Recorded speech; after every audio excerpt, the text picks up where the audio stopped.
चलिए सीधे बैठेंगे।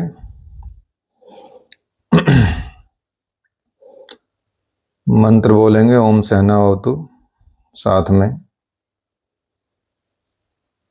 इनहेल ओम सहनावतु सहनौ भुनक्तु सह वीर्यं करवावहै तेजस्विनावधीतमस्तु मा विद्विषावहै। ओम शांति शांति शांति।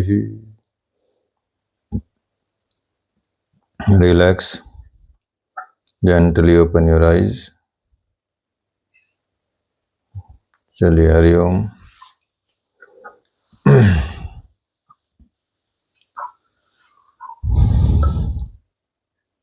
योग के आधारभूत तत्व, फंडामेंटल ऑफ योग आप समझ रहे थे।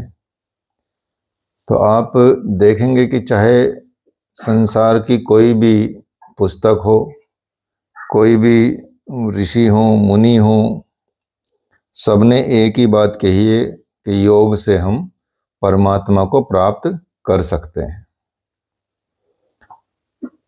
पतंजलि योग सूत्र में समाधि पे योग खत्म हो जाता है, अर्थात समाधि तक पहुंचने का एक रास्ता है, लेकिन समाधि एक शुरुआत है ईश्वर को प्राप्त करने का। समाधि से आगे जाके नियमों को फॉलो करना होता है। उस अर्थात ये मान के चल सकते हैं कि समाधि एक एलिजिबिलिटी है। जैसे किसी पद की एलिजिबिलिटी होती है कि इसको ग्रेजुएशन चाहिए, इसके लिए इंजीनियरिंग चाहिए, एमटेक चाहिए, बीटेक चाहिए, कुछ ऐसा चाहिए, ठीक है। तो उसकी एक योग्यता होती है। इसी तरह से ईश्वर को प्राप्त करने की भी एक योग्यता है और वो है समाधि, ठीक है। लेकिन जो पहले स्टेप हैं वो एक सहायक हैं, उनके बिना समाधि की प्राप्ति नहीं हो सकती। अर्थात आप 10वीं पास किए बिना एमटेक नहीं कर सकते, 12वीं पास किए बिना भी एमटेक नहीं कर सकते, ग्रेजुएशन पास किए बिना भी एमटेक नहीं कर सकते। जब किसी चीज़ की एलिजिबिलिटी एमटेक है तो ऐसा नहीं कि आप डायरेक्ट एमटेक कर लेंगे, तो आपको तो लेवल बाय लेवल आपको ऊपर बढ़ना होगा। तो वही है योग में। अब परमात्मा तो किसी को चाहिए नहीं, ठीक है। सबको चाहिए पैसे, सबको चाहिए समृद्धि, सबको चाहिए अच्छे गाड़ी बंगले, ठीक है। परमात्मा किसे चाहिए? तो इसलिए योग से भी अब लोग पैसा कमा के परमात्मा को प्राप्त नहीं करते हैं, बल्कि अपनी इच्छाओं की पूर्ति करते हैं, ठीक है। तो इसलिए भगवान ने क्या किया था शुरुआत में, जब सृष्टि की रचना की थी, उपनिषदों में आप पढ़ेंगे, अभी शुरू करने वाले हैं 3rd सेमेस्टर के लिए, उपनिषद पहला पेपर है उनका, तो उसमें आप बहुत सारे उपनिषदों के बारे में जानेंगे। तो जैसे भगवान ने मतलब इंसान बनाया या हिरण्यगर्भ पुरुष बनाया, तो उसमें देवताओं को, कई लोगों को कहा कि जाओ अपनी अपनी जगह पे बस जाओ।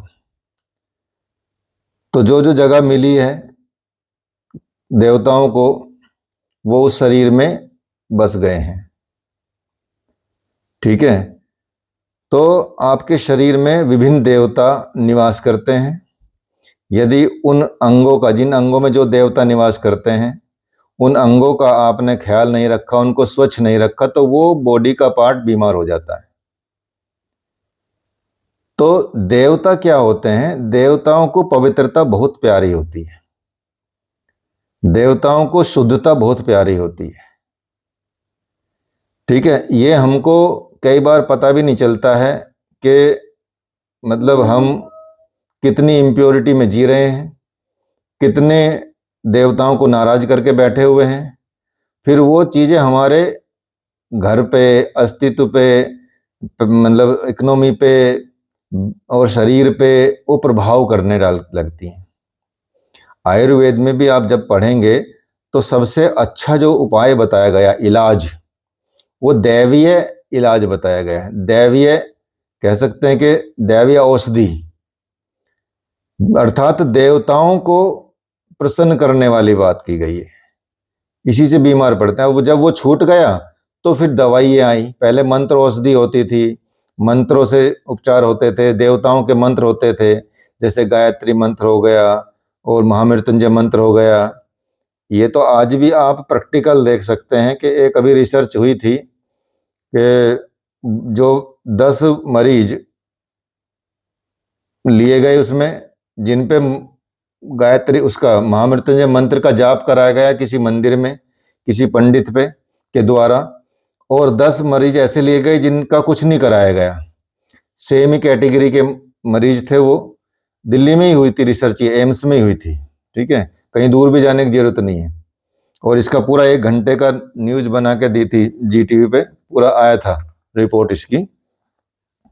तो आप देखेंगे कि जिनके लिए मंत्रों का उच्चारण हो रहा था उनमें तेज गति से सुधार हुआ।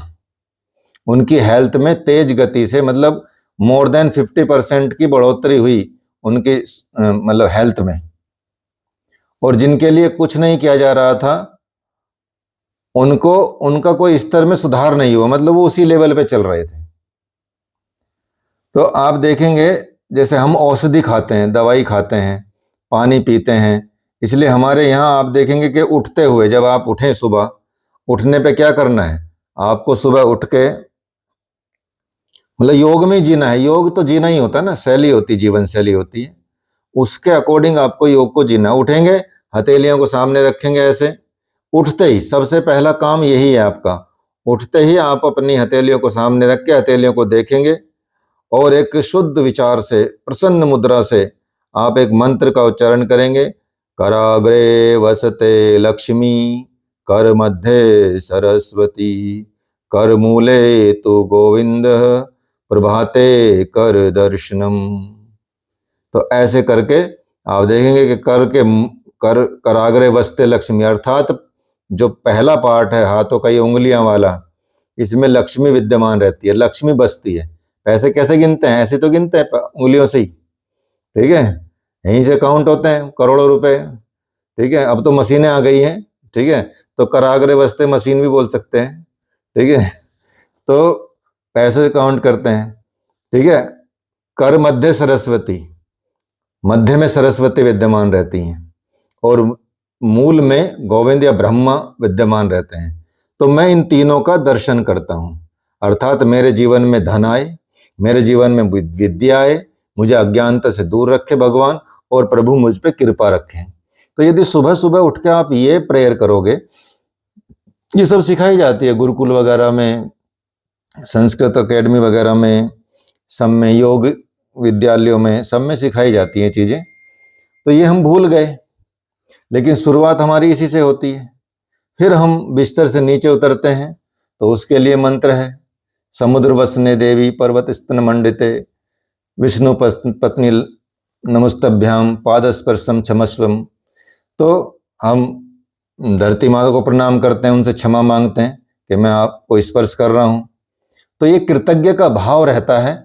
ऐसा नहीं कि मतलब अगर कोई नास्तिक भी है तो हम नास्तिक होने के बाद भी हम, लेकिन ये तो करें कि हमारा कृतज्ञ का भाव है, जहां जिस चीज को हम यूज कर रहे हैं उसका एक तो थैंक्स बनता है।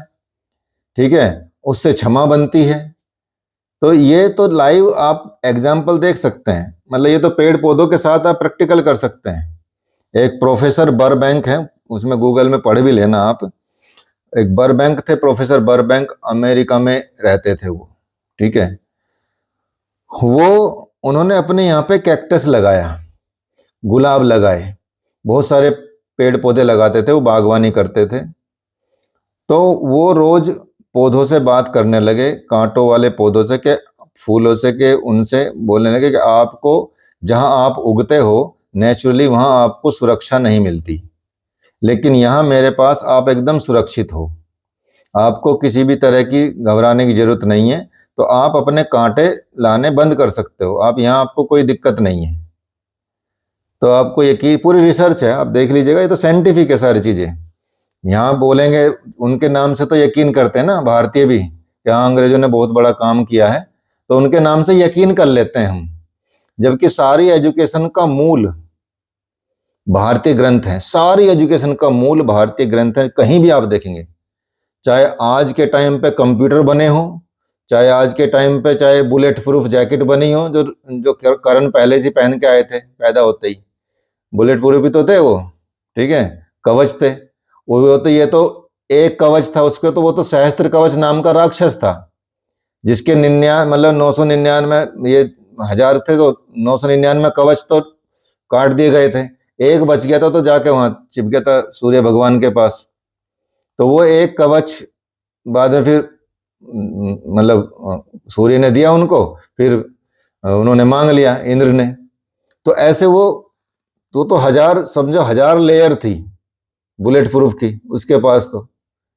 तो ये सारी थ्योरी आप देखेंगे कि सारी थ्योरी की जड़ मूल ब्रह्मांड के सबसे बड़े ग्रंथ जो वेद कहे जाते हैं, ब्रह्मांड के सबसे बड़े पुस्तकें जो भगवत गीता है, उनमें सब समाया हुआ है। यदि आप डीपली अध्ययन किए, बड़े से बड़ा मैनेजमेंट उसके अंदर है, बड़े से बड़ा मोटिवेशनल लेक्चर उसके अंदर है, बड़े से बड़ा खान पान का तरीका उसके अंदर है, कैसे जीना है उसके अंदर है। तो ये तो सब योग वाली चीजें हैं, ठीक है। तो इस तरह से इसको अपनाया जाता है। तो ये सारी चीजें आप देखेंगे कि हम उस स्तर को प्राप्त करते हैं और वहां पे हम योग को अपना के चलते हैं।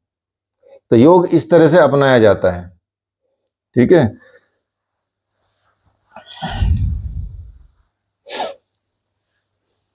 समझ आ रहा है आपको? क्या समझ आया अभी तक बताइए? समझ आ रहा तो बताओगे ना भाई? एक तो सर यही दैनिकचर्या बताई आपने कि सुबह को उठना है, मंत्रों का जाप, फिर उसने आपने यही बताया कि कोई भी जो रिसर्च है वो हमारे ग्रंथों से ही है। मतलब कि सारा सार देखा जाए तो हमारे ग्रंथ और वेद ही है हर चीज का। हाँ, लेकिन हम उनको पढ़ते नहीं है ना। उनको तो ऐसा सोचते हैं कि जब बुढ़े हो जाएंगे ना, पढ़े पढ़े पढ़ कर ना क्या पढ़ लेंगे, लेकिन पढ़ते तो है लेकिन समझ नहीं आते।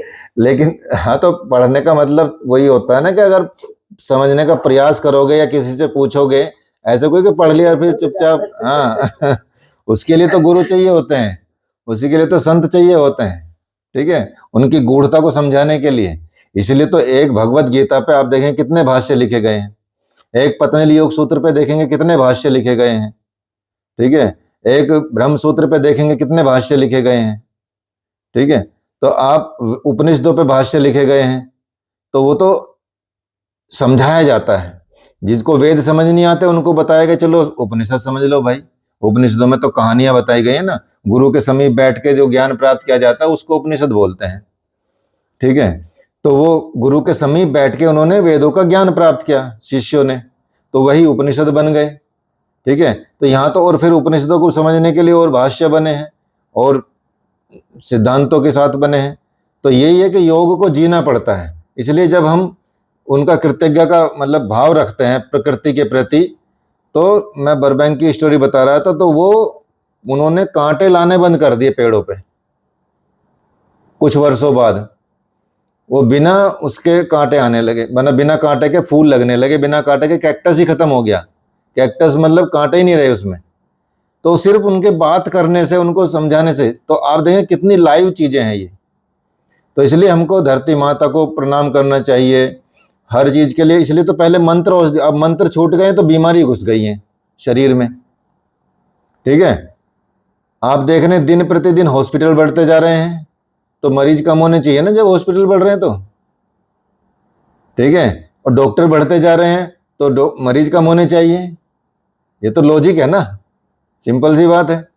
लेकिन जो वैद्य का काम होता है वो खत्म ही हो गया है। अब वैद्य का काम ही मतलब वैद्य मतलब डॉक्टर, डॉक्टर का काम हो गया पैसों को अर्न करना, ठीक है। अभी एक स्टूडेंट आया हुआ हमारा, बम्बई से योग सीखने आया हुआ इंटरनेशनल, तो वो कह रहा जी मेरी कमर में थोड़ा सा स्पाइन में प्रॉब्लम आ गई थी, L5 L4 में, और थोड़ी सी पता नहीं बढ़ रही थी क्या था उसमें, और डॉक्टरों ने मुझे ऑपरेशन बता दिया, बहुत पैसा मेरा खर्च हो गया। लेकिन बाद में मैं किसी नेचुरोपैथ के यहाँ गया, उसने 2 दिन मेरा इलाज किया, स्टीम करके कुछ यंत्रों से भी कुछ किया उसने, और 2 दिन में ठीक हो गया। मगर अगर ऑपरेशन कराते तो तुझे मार देते, वो जीवन भर चलने के लिए नहीं छोड़ते। ठीक है, तो सिर्फ पैसा ही रह गया। नहीं तो ऐसा कोई कि डायबिटीज का इलाज नहीं है, ऐसा नहीं कि बीपी का इलाज नहीं है, ऐसा नहीं है कि लीवर का इलाज नहीं है। ठीक है, सब इलाज हैं, लेकिन करने नहीं देंगे ना आपको, दवाइयाँ खिलाएंगे और डरा अलग देंगे। डॉक्टर डराते हैं कि अगर ऐसा नहीं करा तो ऐसा, भाई हमारे हाथ में नहीं है, फिर लिख लो भाई। ठीक है, या तो आज ही ऑपरेशन करा लो, नहीं तो जिम्मेदारी हमारी नहीं है। तो इंसान क्या करता है, तो बहुत डर जाता है। मतलब ये हमारे अनुभव देखिए, हमारे पिताजी को अचानक दर्द हुआ एक बार, अब तो नहीं है वो इस संसार में। ठीक है, लेकिन दर्द हुआ, पथरी वथरी का कुछ ऐसा दर्द हुआ पेट में, और उनको हॉस्पिटल ले गए मैक्स में, ठीक है, दिल्ली में। तो डॉक्टर आया, और मतलब 2-1 घंटे बाद उसने, मैं और हमारे सिस्टर के हस्बैंड जो मिश्रा जी हैं वो थे साथ में। तो डॉक्टर उनसे बात, मतलब वो, क्योंकि मिश्रा जी बात कर रहे थे उनसे, डॉक्टर से, तो डॉक्टर उनसे बात ही नहीं कर रहा ज़्यादा, कह रहा कि जो इनके बेटे हैं उनको बुलाओ। कि नहीं नहीं, मैं भी बेटा ही जैसा ही हूँ, मैं दामाद हूँ, ये हूँ। कि नहीं नहीं, उनको बुलाओ। तो उनको नहीं बता रहा कुछ ज़्यादा चीज़, क्योंकि वो डरेंगे नहीं, उनको इतना दर्द नहीं होगा, इमोशनली वो ब्लैकमेल नहीं हो सकते। ठीक है, तो मुझे बुलाया, उनका प्रदीप भैया आपको बुला रहे, ज़रा बात कर लीजिए। तो मुझे बता रहा कि इनका ये नसें फटने वाली हैं, ये करने वाला है, अब बताओ आप क्या डिसीजन लेंगे, फटाफट मुझे 5 मिनट के अंदर डिसीजन बताओ। ठीक है, मगर डिसीजन ये लेंगे, उनके नहीं नहीं आप इनको छोड़िए, आप बताइए। ठीक है, गुंडा टाइप का डॉक्टर था, टैटू वैटू बना के बैठा, गले में चैन डाल रखी है। मैं कहा भाई ये गुंडा है डॉक्टर है, मैं समझ में नहीं आ रहा। मैंने कहा हमें नहीं कराना भाई साहब। ठीक है, उन्होंने नहीं फिर हमारी जिम्मेदारी नहीं है। मैं कहा जो तुम इलाज कर रहे हो इतना करते रहो, हम ले जाएंगे। फिर हमने बात की दूसरे हॉस्पिटल में, जो जानने वाले थे, उनको वहाँ रखा रात भर छोटा भाई रहा मेरा वहाँ पे, और उसको छोटे भाई को 20 बार उन्होंने आके बोला कि बताओ ऑपरेशन करें, सुबह ऑपरेशन ले जाएं, बहुत दिक्कत हो रही है, ये हो रही है, जबकि वो नॉर्मल थे, कोई दिक्कत नहीं थी। पथरी बता दी कि पैनक्रियाज में चली गई, ऐसे कर करके उन्होंने टेस्ट वेस्ट करके बताया। आप यकीन नहीं करेंगे, उनको पथरी नहीं थी और ना पथरी गई थी कहीं। ठीक है, कुछ गैस वैस का दर्द बना था और उससे स्वेलिंग आ गई थी, थोड़ा इन्फेक्शन बढ़ गया था, वो था सिर्फ। दूसरे हॉस्पिटल में जाके, Delhi lungs and heart institute में जाके, वहाँ वो मतलब 8 दिन में बिना ऑपरेशन के, बिना उसके घर आए, और कोई उसकी वजह से वो उनकी डेथ नहीं हुई। उनको तो बाद में पता चला कि उनको लंग्स कैंसर था, इस वजह से, वो भी डस्ट में रहने की वजह से, कहीं ऐसा घर जगह था कि भाई धूल उड़ती थी, उस वजह से तो कई बार हो जाती कुछ चीज़ें। तो लेकिन उससे नहीं उनको प्रॉब्लम हुई, सोचिए, जिसकी वजह से वो ऑपरेशन करना चाह रहे थे। तो इसलिए ऐसी चीज़ें, अब इनकम हो गई ना, लोगों को इनकम करने लगे, तो एक इलाज करेंगे, 2 को बीमार कर देंगे डरा के। ठीक है, उनको उल्टी दस्त होने लगेंगे। तो ये सब चीज़ें क्यों छूट गई हैं? क्योंकि हम योग से दूर हो गए, योग के हम पास ही नहीं फटकते हैं। सोचिए, अध्यात्म से दूर हो गए हैं, ईश्वर से हमने डिस्टेंस बना ली है, समाज से हमने बहुत ज्यादा क्लोजनेस बना ली है। जितना आप भगवान से दूर जाते जाओगे, उतना आपको दुख मिलते चले जाएंगे जीवन में। ठीक है, और जितना भगवान को चाहते जाओगे, उतना सबसे पहले आपको चीजें मिलने लगेंगी, कम से कम मानसिक सुकून, जो सबसे ज्यादा बड़ी बीमारी है धरती पे, जिससे सब चीजें क्रिएट होती हैं, जिससे घरों में झगड़े भी होते हैं, जिससे रिश्तों में दरारें भी आती हैं, वो मिलना शुरू हो जाएगा, वो संतुष्टि मिलनी शुरू हो जाएगी। सोचिए, इतना पवित्रता से पालन किया जाता है इन सिद्धांतों का। तो वो आपको समझना है कि योग को कैसे जीना है, योग को कैसे स्वीकार करना है। इसलिए जो भगवत गीता में बताया था भगवान ने कि बुद्धि युक्तो जहाति ही उभय सुकृत दुष्कृते तस्याद्योगाय युजस्व योगः कर्मसु कौशलम। मतलब कर्मों में कुशलता का नाम ही योग है। कर्मों में कैसी कुशलता कि हम अपने काम ऐसे कर रहे हैं जिससे हम बंधन में ना पड़े, जिससे हम किसी जाल में ना फंसें। तो ऐसे हम कर्मों को का जो फल है वो त्यागते चलें, उसमें हमारी आसक्ति ना हो, उसमें हम अटैच ना हो ज़्यादा कर्म से, फल से। ठीक है, जो कर्म करोगे उसका तो भगवान 1000 गुना देता ही है। जैसे मैंने भगवान शिव की स्टोरी सुनाई आपको, ठीक है, तो वो तो देता ही है, लेकिन यदि अटैच डिटैच होगे तो और ज़्यादा देगा। फिर तो आपको मुक्ति भी देगा साथ में, कि चलो तुम जब अगर जीवन वापस आना चाहोगे धरती पे आ जाना, नहीं आना चाहोगे तो जब तक आपका मोक्ष रहेगा, टाइमिंग हो, तब तक रहो, कोई दिक्कत नहीं है। दोबारा आने की आपको आवश्यकता नहीं है, मोक्ष मिल जाएगा। ठीक है, तो इस तरह से उन्होंने ये बताया कि अनासक्त भाव से अपने कर्तव्य कर्मों का निर्वाह करना ही योग है या कर्म योग है। तो हमको योग को उस तरह से धारण करना है, उस तरह से स्वीकार करना है। तो आप देखेंगे कि आपके पास एक भी पैसा नहीं होगा, ठीक है, तब भी आप प्रसन्न मुद्रा में रहेंगे, क्योंकि पैसे से जीवन नहीं चलता है। पैसे से जीवन मतलब चलता है, ऐसे मैं नहीं कह रहा मैं ये मतलब कमाओ नहीं, कमाना आप बिल गेट्स बनो, मेरी तो इच्छा ये है, ठीक है, जॉर्ज बेफरेज बनो, इच्छा ये है, ठीक है। तो लेकिन क्या है कि अटैचमेंट से काम नहीं चलता। लोगों को पालो, बड़े बड़े धनवान बनो, कोई दिक्कत नहीं, बहुत अच्छी बात है समाज में, कई योग है ये भी, किसी को कोई योग दिया गया है, किसी को कोई योग दिया गया है, सबका योग एक सा नहीं है, इसलिए योग की विभिन्न विभिन्न वैरायटी है। कोई पैसा कमा के पुण्य बढ़ाता है, ठीक है, कोई वैसे पुण्य बढ़ाता है, ठीक है। लेकिन क्या है कि एक होती है सुखायु, एक होती है दुखायु, एक होती है हितायु, एक होती है अहितायु, ठीक है। तो इस तरह से हमारा जीवन होता है।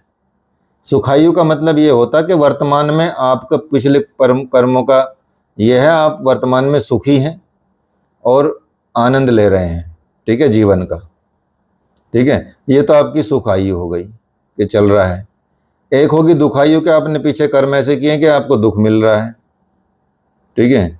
जैसे मान लिया दुखायु क्या होगी, भिखारी है, दो भिखारी आपस में लड़ रहे हैं, तो वो लड़ रहे हैं तो उन्होंने अपना पुराना जीवन तो खराब कर रखा, अगला जीवन भी खराब कर रहे हैं, अर्थात वो दुखी रहेंगे, ठीक है। इसी तरह से हितायु का मतलब होता है कि आप सद्विरत का जीवन का पालन करते हुए आपका वर्तमान जीवन भी सुखी और अगला जीवन भी सुखी, ठीक है।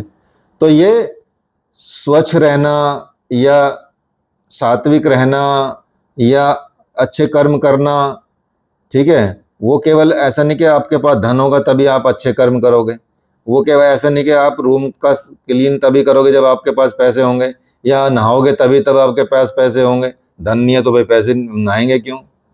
तो ये तो, और आचरण अपना ठीक करोगे, ऐसा कोई कि जो ईमानदारी है वो पैसों से आती है, या श्रद्धा जो पैसों से आती है, ये चीज़ें तो पैसों से आती नहीं है, ये तो आपके अंदर होंगी तो धन वर्षा होगी। इसलिए हमारे शरीर में भगवान ने पहले ही देवताओं का निवास कर दिया है कि अपने शरीर को योग में बनाओ, और योग में शरीर बनेगा तो आपका जीवन सुखी होगा और पिछले के कर्म भी कटते चले जाएंगे, ठीक है। फिर आगे बताते हैं, तम विद्याय दुख संयोग वियोगम योग संगीतम स निश्चयेन योगत्व योगो निर्विन्न चेतसा।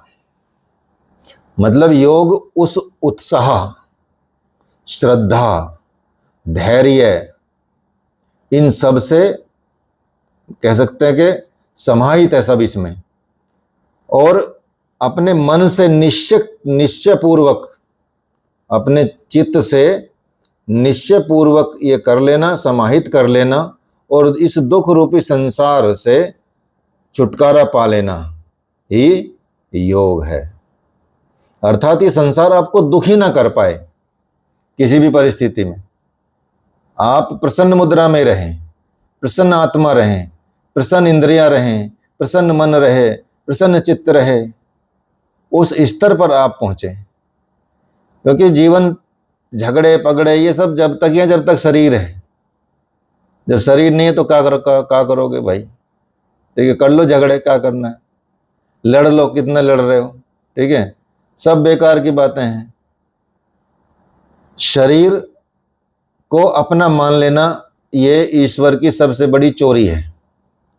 आप बता रहे थे ना हम आपको कि 4-5 सिद्धांत नियम यम जो है 5 हैं।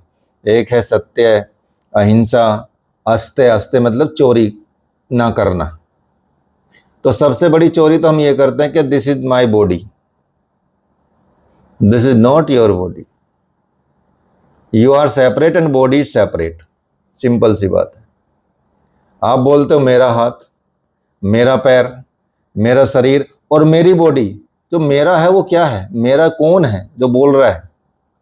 दैट इज सेपरेट थिंग ना। मान लिया ये मैं मेरा लैपटॉप बोलूंगा तो मैं अलग हो गया, लैपटॉप अलग हो गया, दोनों अलग अलग एंटिटी हो गई। मेरा मोबाइल, मैं और मेरा मोबाइल अलग हो गए, सेपरेट है। मैं और मेरा घर, तो मैं और मेरा घर अलग अलग है, दोनों अलग अलग है ना। तो इसी तरह से मैं और मेरा शरीर, तो मैं तो अलग हो गया ना, शरीर अलग हो गया। मैं और मेरा हाथ अलग हो गया, तो अलग है वो जो बोल रहा कि मेरा। लेकिन हम उसको अपना वो शरीर को ही पूरा मान लेते हैं, शरीर को ही आत्मा मान लेते हैं और इससे इतने अटैच हो जाते हैं कि इसके चक्कर में हम मतलब गाली भी बर्दाश्त नहीं करते। किसी ने गाली दे दी ना, कोई मुझे गाली क्यों दी, तुम्हें तो कोई गाली दे ही नहीं सकता भाई साहब, ठीक है। तुम्हें कैसे देगा गाली? तुम्हारे शरीर को गाली दे सकता है। ये कोई नहीं, शरीर को तो गाली दे रहा है, तो थोड़े दिनों में गल मर जाएगा, मेरा क्या बिगाड़ेगा, मैं तो कहीं और ले लूंगा जन्म जाके, नया शरीर ले लूंगा। इस शरीर को तो गाली दे रहा, छोड़ो, ठीक है, बात खत्म। शरीर से सब कुछ है, ठीक है। ये नाम भी शरीर का है, आत्मा का तो कोई नाम नहीं है, ठीक है। ये धन दौलत भी शरीर से रिलेटेड है, आत्मा से रिलेटेड है ही नहीं। मतलब मैं जो बोलता हूं, जो आपके अंदर मैं है, जैसे 4-5 शब्द लिखेंगे, मैं प्रोमिला हूं, मैं शानू हूं, मैं मीतू हूं, मैं नितिन हूं। तो इसमें कॉमन क्या है? कॉमन तो सब में मैं ही है ना, सिर्फ शरीर अलग अलग है। शरीर इसमें चाहे कोई लिखो, मैं चोर हूं, मैं साधु हूं, मैं डाकू हूं, मैं कुत्ता हूं, मैं बिल्ली हूं, मैं ये हूं। आत्मा सब में मैं है, वो एक ही है, वो किसी में भी डिफरेंट नहीं है, बस बॉडी डिफरेंट है। तो उस बॉडी से क्या अटैचमेंट जो डिफरेंट है, और उससे होने वाले जो उसको मतलब रिसीव कर रहे हैं, जिससे हम गुस्सा रिसीव कर रहे हैं, जिससे हम झगड़ा रिसीव कर रहे हैं, जिससे हम गाली रिसीव कर रहे हैं, उससे क्या लेना देना? उसको तो डिटैच रखो कि भाई तू ठीक है, तेरा ध्यान रखूंगा, सजा वजा के रखूंगा तुझे, कोई दिक्कत नहीं, नहलाऊंगा, सुलाऊंगा, खिलाऊंगा, पिलाऊंगा, तेरा ख्याल रखूंगा, क्योंकि तू ही मेरा साधन है भगवान को प्राप्त करने का। ये गाड़ी तो है, जैसे कार को साफ रखते हैं, आपको डेस्टिनेशन में पहुंचना है। आप चले दिल्ली से हरिद्वार आना है, कैसे आएंगे? गाड़ी से आएंगे, चाहे ट्रेन से आएंगे, चाहे अपनी गाड़ी से आएंगे। तो उस गाड़ी को आप रिपेयर कराओगे, सर्विस कराओगे, ताकि आपको डेस्टिनेशन तक पहुंचा दे। तो जो मैं आत्मा बैठी हुई है, वो इस गाड़ी में बैठी हुई है और इस गाड़ी को पहुंचाना है, भगवान तक पहुंचाने का काम करेगी, फिर चली जाएगी, छोड़ देगी आपको, ठीक है। वही यूज करना है। तो क्या है इसमें? कोई समस्या ही नहीं है। तो काहे का झगड़ा और काहे का लफड़ा, बात खत्म। जीवन सुखी सुखी है, क्योंकि अंततः आप तो सुखी आत्मा ही हैं, उसको तो दुख नहीं होता। लेकिन हम क्योंकि शरीर को इतना अटैच कर लेते हैं, सबसे पहले इसी को चुरा लेते हैं भगवान से कि भगवान तेरा नहीं है तो मेरा है। तो कैसे बोल रहा है मेरा है? तो सबसे बड़ी चोरी हमने ये कर डाली। फिर हम उसके धन की चोरी कर लेते हैं, फिर उसके मतलब समय की चोरी कर लेते हैं। हमको समय नहीं मिलता भगवान के लिए टाइम निकालने का, उसके समय की चोरी कर ली। कम से कम 10% तो समय दो उसको, ठीक है, 24 घंटे में से, ठीक है, 2 घंटे 40 मिनट तो दो कम से कम। और वो समय भी हम खा जाते हैं रिश्तेदारी में, चाय पानी में, संध्या का टाइम, ठीक है, वो भी खा लेते हैं।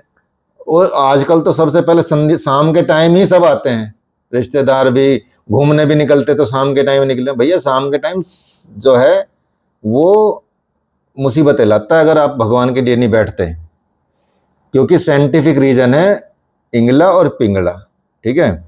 ईड़ा पिंगला दो नाड़ियां होती हैं, एक सूर्य नाड़ी, एक चंद्र नाड़ी और एक होती है सुषुम्ना नाड़ी। जब दो समय मिलते हैं तो सुषुम्ना चलती है। सुषुम्ना के समय कुछ भी काम करना वर्जित है। जो भी सुषुम्ना के समय काम किया जाता है उसमें नुकसान होता है। उस वक्त जो डिसीजन लोगे, उस वक्त जो काम करोगे, उस वक्त जो भी करोगे, वो वक्त होता है भगवान के भजन का, क्योंकि उसी वक्त सुषुम्ना खुलती है और सहस्त्रार पे जाती है। तो उस सिर्फ एक ही काम किया जाता है उसमें, भगवान का भजन, ध्यान, योग या कुछ भी पूजा पाठ वो वाला करें, तो वो संध्या बोलते हैं उसको, ठीक है। ये आप स्वर शास्त्र में पढ़ सकते हैं, ये आप बाकी ग्रंथों में भी पढ़ सकते हैं, समझ सकते हैं, लेकिन आजकल संध्या के वक्त ही हमारा सबसे बड़ा काम होता है मिलना जुलना, चाय पानी पीना, घूमना फिरना उसी टाइम पे। इसलिए हमारे जीवन में झगड़े आ गए हैं, इसलिए हमारे जीवन में मुसीबतें हैं, इसलिए हमारे रिश्ते खराब हैं, इसलिए हमारे तलाक हो रहे हैं, इसलिए हमारे मतलब बच्चे भी ये नहीं हो रहे हैं, ठीक है। सिर्फ समय का ही तो फेर था, समय की वजह से ही दिति को राक्षस हुए और अदिति को देवता हुए। सिर्फ टाइम का डिफरेंस था, किस टाइम संभोग करना चाहिए, किस टाइम पुत्र प्राप्ति के लिए हमको काम करना चाहिए, वो काम किया। समय का ही फेर था कि उसने, इंद्र ने 100 टुकड़े कर दिए, उसके आचरण का ही तो फर्क था, ठीक है। उसके गर्भ को ही 100 टुकड़े में कर दिया, वो बाल खोल के सो गई, ठीक है। जो गर्भाधान संस्कार में सिखाया जाता है उसके अनुसार नहीं चले, और आजकल किसी को पता नहीं है। तो विकराल रूप देख लीजिए आप समाज का। कहीं भी आपको सुरक्षा की भावना आएगी नहीं आपके जीवन में, क्योंकि आपको सबको पता, सब ऐसे घूम रहे हैं। किसी लड़की को सुरक्षा की भावना आ नहीं सकती, वो अकेली बेचारी हो तो कहीं, ठीक है। क्योंकि बाहर जो पैदा हुए घूम रहे, वो गलत समय पे गलत तरीके से पैदा हुए घूम रहे हैं। अगर संस्कारित होते तो वो ऐसा ना होता समाज, क्योंकि योग से दूर हो गए हैं और सब योग में आ जाता है आपका, ठीक है। अमंत्रम अक्षरम नास्ति नास्ति मूलम नौषधम अनुयोग नास्ति योजक यस्त्र दुर्लभ। मतलब कोई शब्द अक्षर इस संसार में ऐसा नहीं जो मंत्र ना हो सकता हो। कोई दवाई औषधि मूल जड़ ऐसी नहीं हो सकती कि जो औषधि ना बन सकती हो, कोई भी वनस्पति। कोई मनुष्य ऐसा नहीं जो योग्य ना हो। योग दुर्लभ है, योजका यस्त्रता दुर्लभा। अच्छे शब्द मिला दोगे तो वही शब्द मंत्र बन जाएंगे, और गलत मिला दोगे तो गाली बन जाएगी। अच्छी वनस्पतियों का मिलान कर दोगे तो दवाई बन जाएगी, गलत कर दोगे तो विष बन जाएगी, मृत्यु का कारण बन सकती है। इसी तरह से लोगों का संयोग गलत हो गया, गलत तरीके से हो गया, गलत समय पर हो गया, तो वहीं वो असुर बन जाएगा और वहीं वो देवता बन जाएगा, या योग्य और अयोग्य बन जाएगा, दोनों कह सकते हैं। क्या दुर्लभ है? सिर्फ योग, योजका यस्त्रता दुर्लभ, योग दोनों का, ठीक है। तो इसलिए योग महत्वपूर्ण है जीवन में, आप समझिए। तो इसलिए बताया जाता है कि योग को एक तो उत्साह के साथ अपने जीवन में समाहित करें। उत्साह होना चाहिए आपके अंदर, करेज हो, मतलब ये समझ लें कि पैशन बन जाए कि हाँ मैं एक एक कदम ये सोच के चलूँगा कि मतलब मुझे जीवन जीना है। जैसे 4 पुरुषार्थ कहे गए हैं हमारे, धर्म अर्थ काम मोक्ष, ठीक है। 3 पुरुषार्थ आप जब भी घर से निकलना उचित बताया गया शास्त्रों में, घर से कब निकलें? जब आपके इन 3 पुरुषार्थ में तो कुछ सिद्ध हो रहा हो। जैसे अर्थ, धर्म के लिए कहीं जा रहे हो, पूजा पाठ के लिए कहीं जा रहे हो, सत्संग के लिए कहीं जा रहे हो, गुरु के दर्शन कहीं करने जा रहे हो, कहीं तीर्थ पे जा रहे हो, तो उसके लिए घर से बाहर निकले। या कहीं कमाने जा रहे हो, पैसा कमाना है आपको, धन कमाना है, ठीक है, कहीं से पेमेंट आनी है, काम करने जाना है, उसके लिए घर से बाहर निकले, ठीक है। तीसरा काम मतलब व्यवहार, रिश्तेदारी को निभाने जाना है, या कुछ उद्देश्य है कि किसी को सांत्वना देने जाना है, किसी के पास जाना है, कुछ काम से जाना है, तो उसके लिए बाहर निकलें। ये 3 तरीके से ही घर से बाहर निकला जाता है। बाकी वाहियात तरीका, क्योंकि उसमें जैसे आपने क्रिकेट देखने गए, कोई स्वार्थ, कोई इन 3 कामों में से कोई सिद्ध नहीं हो रहा आपका, ठीक है। धर्म अर्थ काम में कोई भी व्यवहार आपका सिद्ध नहीं होता क्रिकेट देखने से। फिल्म देखने से भी कोई काम सिद्ध नहीं होता। फालतू बकवास करने से चौकड़ी जाके कोई काम सिद्ध नहीं होता। तो ये तो हमारे विद्वान कह के चले गए कि भाई तुम कर क्या रहे हो, तुम अपने आप से जीवन जियोगे तो गलत हो जाएगा। और वही हो रहा, मतलब मैनुअल तो फाड़ के फेंक दिया, बस चल रही गाड़ी ऐसी, ठीक है। और वो कहीं फूक गया, कहीं कुछ हो गया, कहीं डूब गया, कहीं कुछ भी यूज हो जाता है, ठीक है। तो इस तरह से ज़्यादा ज्ञान की बातें भी नहीं करनी चाहिए, ठीक है। नहीं तो पक जाओगे आप लोग बेकार में, ठीक है। तो आगे थोड़ा सा बढ़ते हैं। बाकी हर जगह मैं सारा यही बता रहा हूँ, इनमें से कुछ भी याद रहेगा आपको लिख देंगे कहीं भी, ठीक है। जो कहानी बता रहा है, जो मेरी बताई हुई कहानी वही लिख के आ जाओगे ना, वो भी उसमें भी नंबर मिल जाएंगे आपको, तो चिंता नहीं करना, ठीक है। बस जैसे ही आप शास्त्रों का अध्ययन करना शुरू करोगे, थोड़ा थोड़ा भी, आधा घंटा रोज या 1 घंटा रोज, तो आपको अपने आप ही सब चीज़ें आने लगेंगी ऑटोमेटिक ही। शास्त्रों की सिद्धि होती है। भगवत गीता पढ़ने लगो तो भगवत गीता अपने आप ही आपको आने लगेगी, उसमें मतलब ये सिद्धि है शास्त्रों को पढ़ने की, ठीक है। तो मन के जो संयोग है, संवेग है, मन के जो संवेग है, उन पे नियंत्रण करना ही योग कहा जाता है। ये कहा है महोपनिषद में, ठीक है। महर्षि अरविंद ने भी इसी तरह से कहा कि मतलब जीवन को बिना खोए भगवान की प्राप्ति करना ही योग है। अर्थात जीवन के रहते रहते तो आप योग प्राप्त कर सकते हैं, जैसे कि बताया कि ये इट्स ए व्हीकल, तो इस शरीर के जीवन के रहते रहते ही आप वो प्राप्त कर सकते हो भगवान को। इसके बाद तो टाइम नहीं मिलेगा ना, इसके बाद तो फिर अगला जन्म होगा कि भाई तूने तो प्राप्त भी नहीं किया, तो ले फिर नया जन्म ले, अगला जन्म मिल जाता है, ठीक है। जब तक आप अपने संस्कार में रहेंगे, मतलब जब तक संस्कार आपके पीछे चलेंगे, प्रारब्ध आपके साथ रहेगा, तब तक आपका शरीर रहेगा, चाहे 1 जन्म के लिए रहे, चाहे 100 जन्म के लिए रहे, ठीक है। एक महात्मा थे, बीच बीच में ये सारी चीज़ें रिपीट भी होंगी, ठीक है, तो आपको फिर याद भी हो जाएंगी।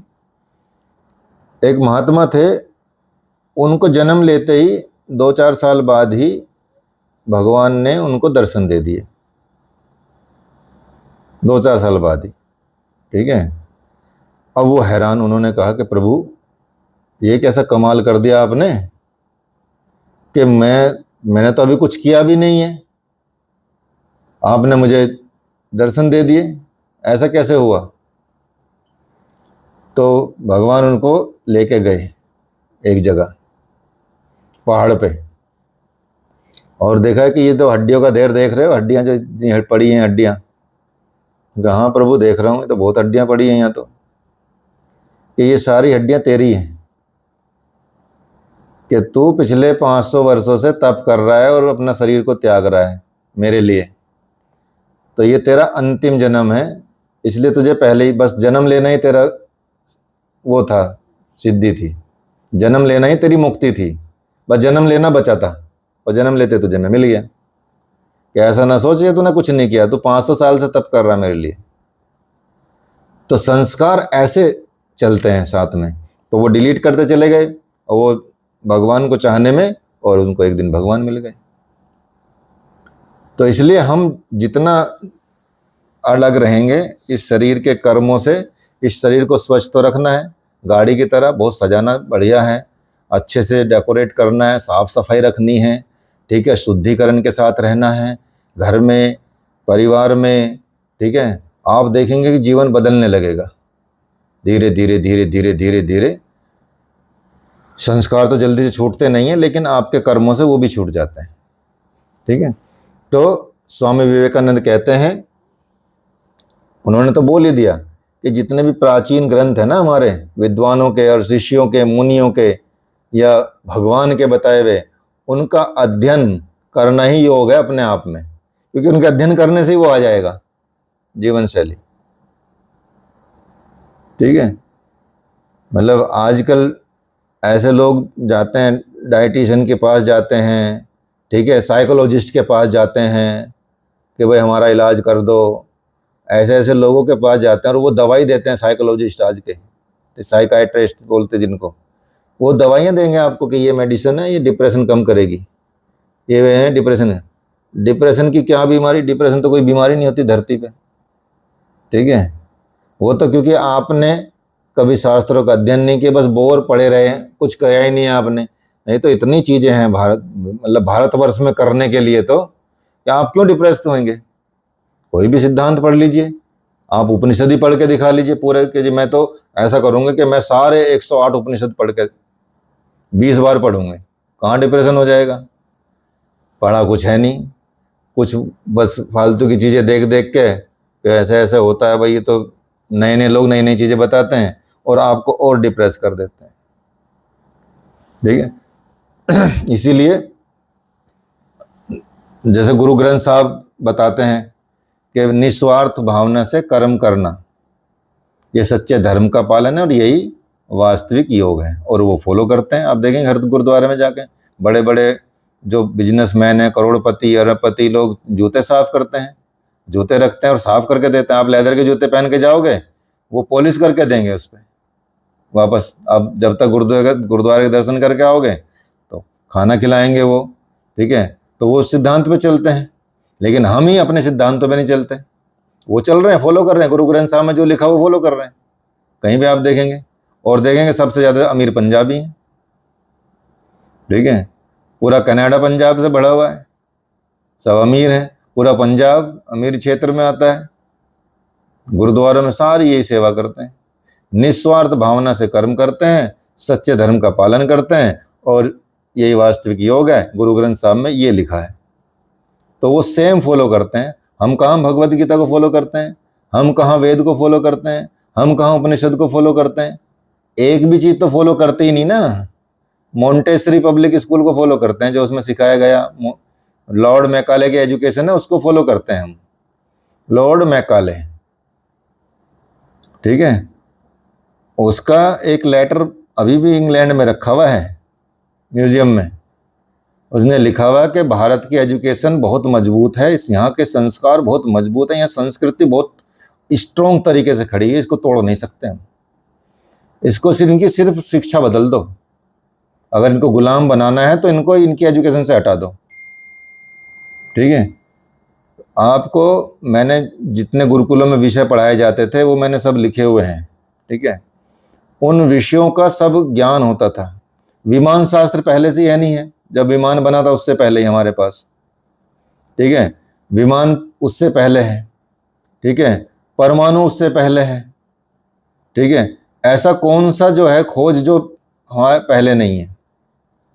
यहाँ तक कि 7 धातु बताई जाती हैं जो शरीर में होती हैं, 7 धातु। आयुर्वेद में जो माताओं को, बहनों को, महिलाओं को जो पीरियड्स होते हैं, जो वो ब्लड निकलता है, उसको 8वीं धातु बताया गया है, 8वीं धातु, सोचिए, ठीक है। तो इतनी बड़ी साइंस है अपने पास, तो इतना बड़ा विज्ञान है, और उसी को चुरा चुरा के उन्होंने सब काम किया है, सारे ट्रांसलेट कर करके। नहीं तो आप देखेंगे सुंदरलाल नाम एक लेखक है, सुंदरलाल, उन्होंने किताब लिखी है भारत में अंग्रेजी राज, ठीक है। गवर्नमेंट की प्रकाशन से निकलती है आजकल, वो प्रकाशन विभाग से। उस किताब को अंग्रेजों के टाइम पे लिखा गया था, अंग्रेजों ने उसकी प्रतियां ढूंढ ढूंढ के जलाई हैं। मतलब वो किताब मिलनी नहीं चाहिए भारतीयों को, ऐसा ढूंढ ढूंढ के उसकी प्रतियां जलाई गई, और बहुत खोजने की कोशिश की सुंदरलाल को। उसमें लिखा गया, उसमें जब पहली लाइन आप पढ़ेंगे कि 1700 ईस्वी में भारत एक गड्ढा था जिसमें पूरी दुनिया का सोना आके गिरता था, और यहाँ बहुत मतलब जो ह्यूमन डेवलपमेंट इंडेक्स जिसको आज बोलते हैं, मतलब यहाँ मनुष्यों की जो तरक्की देख के मतलब ऐसा लगता था कि ये कौन लोग हैं। और वहीं इंग्लैंड बताया गया कि वो फूस की झोंपड़ी में रहते थे, मतलब बहुत बेकार खाना खाते थे। ये 1700 की स्थिति की बता रहे हैं। कुछ कुछ घराने ही थे जो थोड़े से, लेकिन हालत बुरी थी उनकी। लेकिन 1900 में ये उल्टा हो गया, सिर्फ 200 वर्षों में। वो पूरा ले जाके इंग्लैंड बना दिया उन्होंने, और इसको इंग्लैंड मतलब वो भारत बन गया, इंग्लैंड बन गया। ठीक है, संपत्ति के मामले में ऐसी सिचुएशन थी। ठीक है, तो ये सब चीजें अपने पास हैं, लेकिन पढ़ेगा कौन?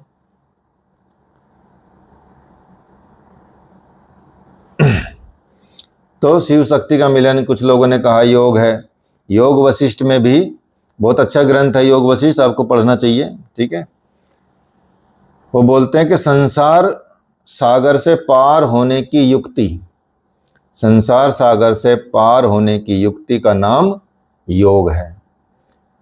तो महर्षि वशिष्ठ ने यह कहा है कि योग के द्वारा मनुष्य अपने वास्तविक स्वरूप, जिसको बोलते हैं सत्य चित्त आनंद, उसका अनुभव करता है। योग के द्वारा मनुष्य अपने वास्तविक स्वरूप, जिसको बोलते हैं सत्य चित्त आनंद, उसका अनुभव करता है, वही योग है। ठीक है, तो योग वशिष्ठ में इस तरह की बातें की गई हैं। और बताया गया है महोपनिषद में भी ये कहा गया कि मन के प्रशमन का उपाय ही योग है। प्रशमन का मतलब होता है मन में रम जाना, स्थिर हो जाना, स्थिति को प्राप्त कर लेना।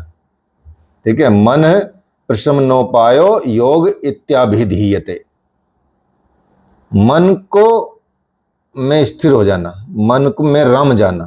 ठीक है, वही योग है। तो ये योग की आपने विभिन्न परिभाषाएं समझी, विभिन्न ग्रंथों के में क्या है ये समझा, इसका अर्थ समझा। ठीक है, कहाँ कहाँ कैसे डिफाइन किया गया है। इसके अलावा बहुत सारी चीज़ें आपने अभी 2-3 क्लासों में ये आपने समझा है। ठीक है, तो इसको आप धारण कीजिए और इसको समझिए। ठीक है, तो आपको फिर आगे चीज़ें सही समझ में आने लगेंगी। तो आज के लिए इतना ही काफ़ी करेंगे, रखेंगे बस। आप कोई प्रश्न हो तो पूछ सकते हैं। एक प्रश्न है। हाँ जी, बताइए। आपने कहा कि धर्म अर्थ काम के लिए आप घर से बाहर निकले, तो काम में आपने बोला जैसे कि व्यवहार, हाँ। परंतु काम में हम ये भी बोलते हैं कि आपकी कुछ इच्छाएं हैं या आपके कुछ, तो जैसे हम अगर मान लो क्रिकेट देखना मेरी इच्छा है, तो वो काम में नहीं आता, वो पुरुषार्थ में नहीं आता, वो काम में आ सकता, पुरुषार्थ वाले काम में नहीं आता। अच्छा, ये पुरुषार्थ नहीं है। क्रिकेट देखना पुरुषार्थ नहीं है। 4 पुरुषार्थ हैं, पुरुषार्थों की सिद्धि इसमें नहीं होती। उसके बिना भी आपका काम चल सकता है। ठीक है, लेकिन व्यवहार के बिना, जैसे कहीं शादी में जाना है, ठीक है, किसी के रिश्ते में जाना है, तो वो व्यवहार है। उसमें आपका समाज में एक स्तर है उस आधार पे। ठीक है, और ये मैंने नहीं कहा, ये शास्त्रों में लिखा है। क्रिकेट का तो मैंने उदाहरण दिया, क्योंकि वर्तमान में ये ऐसी चीजें ही हैं, फिल्में, क्रिकेट, पहले ऐसे ही जाते थे लोग। ठीक है, जैसे मित्रों से मिलना है अगर मान लो, तो वो व्यवहार में आएगा। हाँ, व्यवहार में आएगा, लेकिन गप्पे लड़ाने के लिए नहीं। ठीक है, वहां भी फ्रूटफुल हो ना अपना जीवन, जहाँ उनको आप कुछ बताएं, वो आपको बताएं, अच्छा बैठें, अच्छा समय, मतलब एक तो होता है हेल्दी टाइम, हेल्दी डिस्कशन, सुना होगा ना हेल्दी डिस्कशन के बारे में, और एक होता है अनहेल्दी डिस्कशन। कई बार झगड़ा करके उठते हैं वहां से। ऐसा भी हो जाता है। तो ऐसा नहीं कि बस शाम को जाके ड्रिंक करने बैठने पी रहे और वो आपको पुरुषार्थ सिद्ध हो रहा, उसमें कोई पुरुषार्थ सिद्ध नहीं हो रहा। जैसे महिलाओं की किट्टी पार्टी है, वो इसमें आएगी नहीं आएगी? हाँ, बिल्कुल आएगी। वो व्यवहार है या व्यर्थ है वो? अब उसमें तो आपको ज्यादा पता होगा। मैंने तो संकेत दे दिया आपको, आप समझे ना समझे। मतलब इन 3 चीजों में जो पुरुषार्थ सिद्ध होता है वह पुरुषार्थ है, ठीक है। इसके अलावा जो वो पुरुषार्थ नहीं है, सिंपल है, ठीक है। ये है किट्टी पार्टी में, आपको पता ही है किट्टी पार्टी में क्या होता है, ठीक है। आप पे फिर 10,000 रुपए की साड़ी का जुर्माना लगता है कि वो ऐसी साड़ी चाहिए जैसी वो पहन के आई थी ठीक है या और बहुत सारी चीजें।